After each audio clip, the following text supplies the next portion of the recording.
It also gives me great pleasure that on the occasion of this conference, we have among us the Director General of UNESCO and the Chairman and a member of the Executive Board.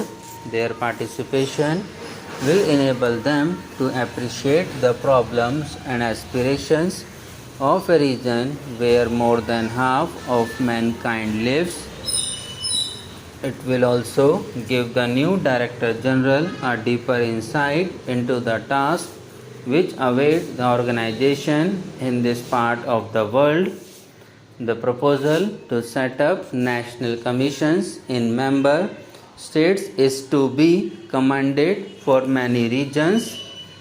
This has resulted in the establishment of a permanent agency for the working out of UNESCO's ideas at many levels. While the membership of UNESCO is confined only to states, it is obvious that its work must be carried out among the people. The National Commission, with its close association with various non-official agencies, provides a platform to disseminate UNESCO's programs in many ways. One may, in fact, say that UNESCO's work is delegated to these national commissions. To my mind, the main purpose of setting up the national commissions was, on the one hand, to make UNESCO conscious of the people's needs, and on the other, to make the people conscious of UNESCO's functions and purposes. The national commissions are therefore the proper agencies to spread UNESCO's ideas and objectives among the people. One may in fact go so far as to say that UNESCO is active only if the national commissions are active. Similarly, the national commissions can function properly only if UNESCO is active. If we keep this test before us, we have to admit that the national commissions have not always been as effective as we would wish them to be. I am not referring to the United States or some of the European countries, for I have no direct knowledge of the activities of the national commissions in these areas.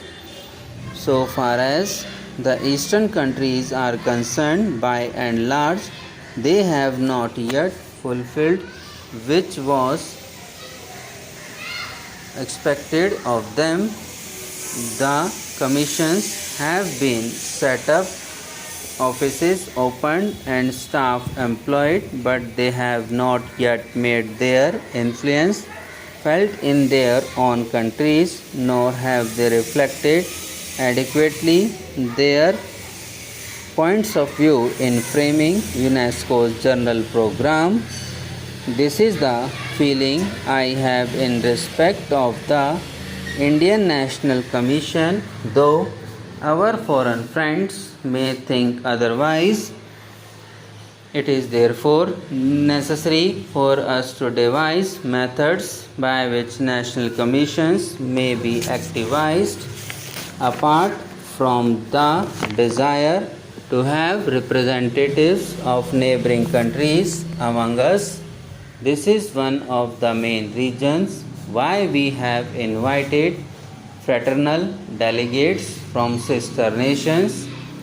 It is our purpose and hope that their association may create an opportunity where representatives of the Asian and African National Commission may meet and consider why more progress was not achieved. Such discussions will also help all of us to define more sharply the main objectives of UNESCO and advise it on the programs which are necessary to fulfill these objectives in the context of the East. I wish in this connection to place before the conference some important issues which to my mind have prevented a more effective implementation of UNESCO's ideals and programs. My purpose is to express the feelings of my country and other countries in the East fully and frankly. There is no suggestion of complaint in what I am going to say. In the Brotherhood of UNESCO, there must not be any occasion for mutual recrimination. It is, however, necessary that we understand one another clearly and fully, for without such understanding, we cannot cooperate in the achievement of our common goal. The first thing I want to say is that there is a feeling throughout the East that the UN and its specialized agencies have not yet given to the East the attention which it can rightfully claim. The Eastern nations feel that while in theory they are recognized as equal partners in the United Nations, the practice does not always conform to the theory. They feel that the central offices of the UN and allied agencies do not fully understand their problems and needs. So long as there is this feeling, it will be difficult to create wholehearted enthusiasm for the UN and UNESCO in these regions.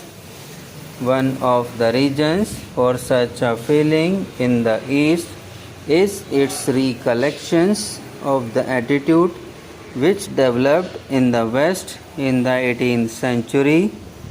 Two things happened simultaneously in that period. On the one hand, the Eastern countries reached the lowest depths of depression, and on the other, a new impulse to progress and advancement swept throughout Europe and America. The inevitable result of these developments was that the Western nations divided the world into two categories. There was, on one side, the free and superior world of the Western peoples, and on the other, the world of inferior and subject nations in Asia and Africa of the world. Subscribe now and press the bell icon. Never miss an update.